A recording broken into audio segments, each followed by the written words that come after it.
அனைவருக்கும் வணக்கம் நண்பர்களே. இன்றைக்கி நாம் என்ன பாடல் பார்க்க போகிறோம்னா, நான்மணி கடிகை அதாவது விளம்பி நாயகனார் இயற்றிய பாடல் 11லேருந்து பார்க்க போகிறோம்.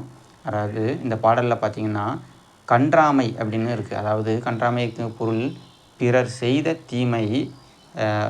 தீமைக்கு நாம் பழிவாங்க வேண்டும் என்ற எண்ணத்தை விட வேண்டும்.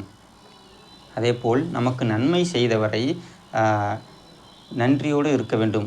அவரோட குழல் அப்படின்னா நட்பு, அவரோடு நட்பு கொண்டு நன்றியோடு இருக்க வேண்டும். அவர் நமக்கு உதவி செய்தார்கள்னால் அவரிடம் நட்போடு இருக்க வேண்டும். கோபத்தை விட்டுவிட வேண்டும்.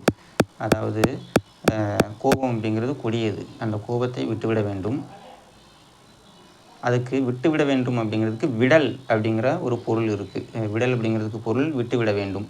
அடுத்து பார்த்திங்கன்னா அடல் அப்படின்னா ஒழிக்க வேண்டும். ஒழிக்க வேண்டும் அப்படின்னா பிறர் முன்னேற்றத்தை கெடுக்கும் செயல்களை ஒழிக்க வேண்டும், அடல் வேண்டும் அப்படின்னு நமக்கு விளம்பி நாயகனார் விளக்கமாக கூறுகிறார். நன்றி, வணக்கம்.